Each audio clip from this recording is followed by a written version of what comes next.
Assalamualaikum warahmatullahi wabarakatuh. Di sini kami dari kelompok 8 akan menjelaskan mengenai pembelajaran PAI berbasis multimedia. Nah, teman-teman pastinya sudah tidak asing lagi dengan istilah multimedia ini. Untuk mengetahui lebih lanjut mengenai pembelajaran berbasis multimedia, mari kita simak penjelasan berikut ini. Yang pertama, mengenai pengertian pembelajaran berbasis multimedia. Pembelajaran merupakan suatu kegiatan menyampaikan pesan atau informasi dari guru sebagai penyampai pesan kepada siswa sebagai penerima pesan. Nah, dalam proses pembelajaran ini, untuk mempermudah penyampaian pesan yang berupa materi pelajaran, maka diperlukan adanya media pembelajaran agar kegiatan belajar mengajar dapat berjalan dengan efektif. Nah, sedangkan multimedia berasal dari kata multi dan media. Multi berarti banyak atau bermacam-macam, sedangkan media berarti sesuatu yang digunakan untuk menyampaikan informasi. Menurut Gajewski, multimedia berarti kumpulan media berbasis komputer dan sistem komunikasi yang memiliki peran untuk menyampaikan informasi dalam bentuk teks, grafik, audio, video, dan sebagainya. Nah, sedangkan menurut Mayer, multimedia merupakan kombinasi dari beberapa jenis media seperti teks, gambar, suara, animasi, dan video ke dalam sebuah program. Jadi, dari beberapa penjelasan tersebut dapat ditarik kesimpulan bahwa pembelajaran berbasis multimedia adalah suatu proses kegiatan belajar mengajar dengan menggunakan media yang di dalamnya terdapat teks, gambar, animasi, audio, dan video.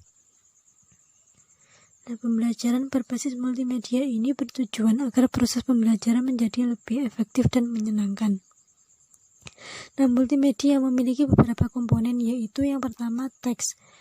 Teks ini merupakan suatu kombinasi huruf yang membentuk suatu kata atau kalimat. Teks ini dapat digunakan untuk menjelaskan suatu materi pelajaran agar dapat dipahami oleh orang yang membacanya. Nah, yang kedua adalah gambar.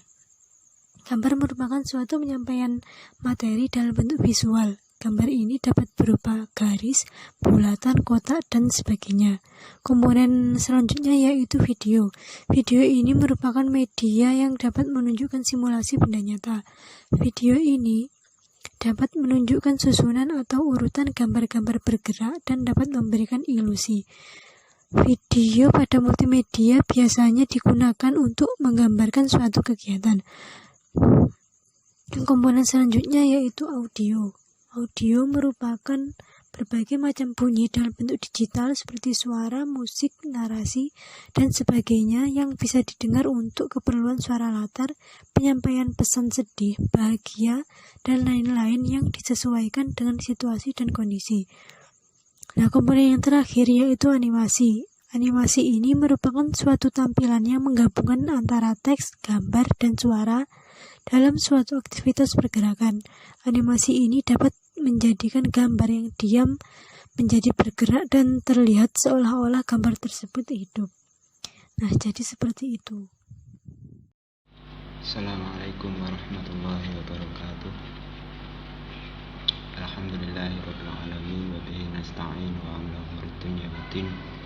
Salatu wassalamu ala asrafil anbiya'i wal mursalin sayyidina wa maulana Muhammadin amma ba'du. Alhamdulillah, kita masih diberi kesehatan oleh Allah Subhanahu wa taala sehingga kita mampu melaksanakan apa yang menjadi tugas kita, yakni belajar ataupun menuntut ilmu di dunia ini. Salawat wassalamuhu tetap tercurahkan kepada junjungan kita Nabi Agung Muhammad sallallahu alaihi wasallam, yang mana beliau sudah sangat berjasa sekali bagi kita, yakni sudah membawa kita kepada zaman yang penuh perubahan ini, dari zaman yang sangat bodoh sekali atau jahiliyah menuju zaman yang Islamiyah, seperti yang kita rasakan pada hari ini. Oke, saya dari kelompok 8 akan mengulas sedikit tentang pembelajaran PAI berbasis presentasi multimedia yang sebelumnya tadi sudah disinggung oleh rekan saya, yakni Lailatul Khairiyah. Itu bagaimana pengertiannya, komponen-komponennya itu bagaimana. Lantas selanjutnya yang akan kita bahas atau yang akan kita ulas, yakni adalah klasifikasi multimedia. Bagaimana sih klasifikasi multimedia itu dalam pembelajaran? Oke. Menurut Sujana dan Rifai, ada beberapa jenis komponen media pembelajaran yang bisa digunakan dalam proses pembelajaran. Itu menurut Sujana dan Rifai. Yang pertama, yakni media grafis seperti foto, gambar, grafik, bagan, dan diagram. Itu seperti kartun, komik, dan lain sebagainya. Media grafis atau media dua dimensi adalah media yang mempunyai ukuran panjang dan lebar. Yang kedua, yakni menurut Sujana dan Rifai, itu adalah media tiga dimensi, adalah dalam bentuk model seperti model padat, model penampang, model susun, model kerja, diorama, dan lain sebagainya. Yang ketiga, yakni media proyeksi seperti slide, PowerPoint, film strip atau film, penggunaan OHP, dan lain-lain. Yang keempat, penggunaan lingkungan sebagai media pembelajaran. Jadi lingkungan itu juga media pembelajaran dalam pendidikan. Itu tadi menurut pendapat Sujana dan Rifai. Yang kedua, yakni menurut Chesney dan Bridge. Dia mengatakan bahwa media pembelajaran itu meliputi alat yang secara fisik digunakan untuk menyampaikan isi materi pelajaran yang terdiri dari buku, tape recorder, kaset, video kamera, film, slide, foto, gambar, dan lain sebagainya. Jadi hampir sama pendapat dari Sujana dan Rifai tadi dengan pendapat Chesney dan Bridge. Dari keterangan para ahli tadi, pengembangan multimedia pembelajaran pendidikan agama Islam tergolong media yang memiliki unsur teks, gambar, audio maupun video multimedia, sehingga multimedia pembelajaran interaktif dapat membantu siswa dalam memahami materi. Jadi di sini multimedia itu sangat berpengaruh sekali dalam pemahaman materi siswa. Jadi siswa itu paham tidaknya, mengerti tidaknya itu juga ada campur tangan dari multimedia atau campuran dari multimedia. Jadi multimedia itu sangat penting sekali. Ini tadi klasifikasi multimedia. Lantas selanjutnya yakni jadi sangat penting sekali. Dari penelitian itu multimedia itu sangat membantu sekali dalam siswa untuk memahami materi-materi yang diajarinya. Yang selanjutnya yakni proses belajar menggunakan multimedia.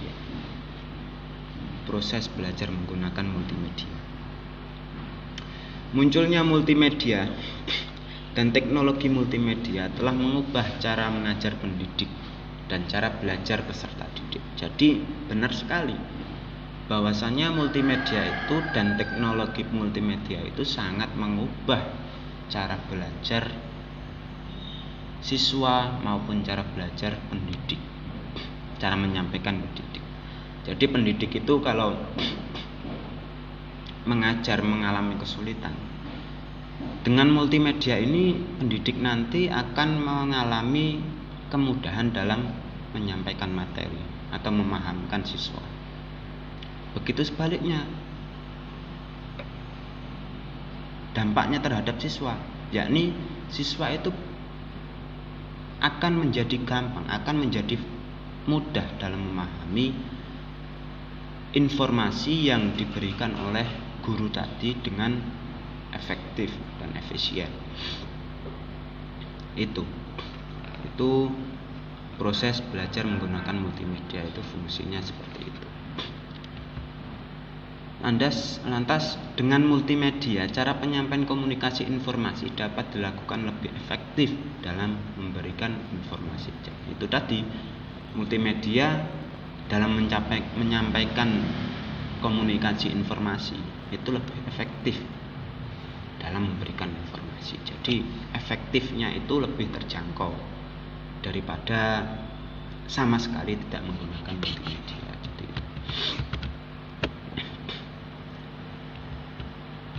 itu proses menggunakan multimedia dalam proses pembelajaran. Menggunakan multimedia dalam proses pembelajaran dan mengajar dapat memungkinkan peserta didik untuk berpikir kritis, menjadi memecah masalah, lebih cenderung untuk mencari informasi, dan lebih termotivasi dalam proses belajar. Jadi manfaatnya juga dari multimedia itu ada 4. Pertama, yakni peserta didik menjadi pemikir yang kritis. Jadi kalau ada kesalahan-kesalahan, peserta didik menjadi kritis sekali. Lantas selanjutnya menjadi pemecah masalah. Di samping menjadi pemikir kritis, dia juga menjadi pemecah masalah. Jadi di samping mengidentifikasi, dia juga jadi pemecah masalah.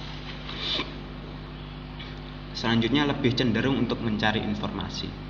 Jadi dia itu aktif sekali dalam mencari informasi, lebih termotivasi dalam belajar. Itu selanjutnya ini lebih termotivasi dalam proses belajar.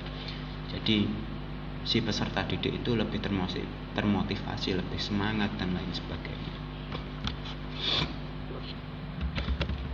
Lantas itu tadi proses penggunaan multimedia dalam pembelajaran. Yakni yang selanjutnya itu ada kelebihan menggunakan multimedia presentasi. Multimedia presentasi yaitu media yang digunakan untuk menjelaskan materi-materi yang sifatnya teoristis, baik untuk kelompok kecil maupun untuk kelompok besar. Jadi multimedia presentasi itu berupa alat atau media untuk menjelaskan materi-materi yang sifatnya itu teoritis, baik itu untuk kelompok kecil maupun kelompok besar. Itu contohnya seperti PPT ataupun makalah soft file, itu seperti itu. Pemanfaatan multimedia presentasi ini biasanya menggunakan perangkat lunak yang paling terkenal, yaitu PowerPoint. Jadi yang paling terkenal ini yakni PowerPoint. Pemanfaatan PowerPoint atau perangkat lunak lainnya dalam presentasi menyebabkan kegiatan presentasi menjadi lebih mudah dan lebih menarik. Jadi PowerPoint itu membawa akibat yang tersendiri. Yakni akibatnya apa? Menjadikan suatu kegiatan yang tadinya itu monoton menjadi kegiatan yang sangat menarik. Dan kegiatan presentasi itu lebih mudah. Jadi tidak sangat ribet sekali, tapi menyebabkan menjadi mudah. Begitu. Adapun kelebihan menggunakan multimedia dalam pembelajaran diantaranya sebagai berikut. Ini kelebihannya. Yang pertama, penggunaan media yang relatif murah karena tidak membutuhkan bahan baku sebagai alat penyimpanan data. Jadi media itu relatif murah karena tidak membutuhkan bahan baku sebagai alat penyimpanan data. Jadi relatif murah lah, efisien lah. Yang kedua yakni sistem pembelajaran lebih kreatif, inovatif, dan interaktif. Jadi multimedia itu membuat pembelajaran itu bergaya kreatif, inovatif, dan interaktif. Jadi pembelajaran itu tidak monoton saja, dan nantinya akan membuat siswa itu bosan, ngantuk, dan lain sebagainya. Multimedia itu berperan di situ untuk merombak kembali bagaimana pembelajaran itu bisa lebih enak dirasakan oleh peserta didik dan bisa lebih mudah dirasakan oleh si guru tadi dalam menyampaikan informasi. Yang ketiga, pendidikan akan dituntut untuk lebih kreatif dalam mencari bahan pembelajaran. Jadi pendidik akan dituntut untuk lebih kreatif dalam mencari bahan pembelajaran. Jadi multimedia ini pendidik itu tidak hanya membuat seperti itu saja, tapi pendidik harus harus di-upgrade supaya lebih kreatif dalam mencari bahan pembelajaran. Yang keempat yakni mampu menggabungkan antar teks, gambar, audio, musik, animasi bergerak atau video dalam satu kesatuan penyajian sehingga dapat mengakomodir peserta didik yang memiliki tipe visual, auditif maupun kinestetik guna tercapainya tujuan pembelajaran tersebut. Jadi dalam mengatasi peserta didik yang visual itu membaca saja, auditif itu mendengar, kinestetik itu tidak bisa diam, gerak saja. Itu bagus menggunakan multimedia ini karena untuk menanggulangi atau mengakomodir siswa-siswa yang visual, auditif maupun kinestetik itu. Yang kelima yakni menambah motivasi belajar siswa selama proses belajar mengajar sehingga tujuan pembelajaran dapat tercapai sesuai dengan yang diinginkan. Jadi menambah motivasi terhadap peserta didik atau siswa selama proses belajar mengajar sehingga nantinya tujuan pembelajaran itu dapat tercapai dengan pas atau secara efektif. Yang keenam, mampu memvisualisasikan materi yang sulit untuk diterangkan hanya sekedar dengan penjelasan atau peraga yang konvensional. Yang ketujuh, melatih peserta didik lebih mandiri untuk mendapatkan pengetahuan. Jadi di situ multimedia itu menyuruh peserta didik itu untuk lebih mandiri lagi. Jadi tidak dilolohi terus oleh si guru dan nantinya akan tidak bisa mandiri dalam mencari pengetahuan. Cukup sekian dari presentasi kelompok kami dari kelompok 8 mengulas sedikit tentang pembelajaran PAI berbasis multimedia. Jika ada kesalahan ataupun tutur kata yang kurang pas, kami dari kelompok 8 meminta maaf yang sebesar-besarnya. Billahi taufiq wal hidayah wa ridha wal inayah. Assalamualaikum warahmatullahi wabarakatuh.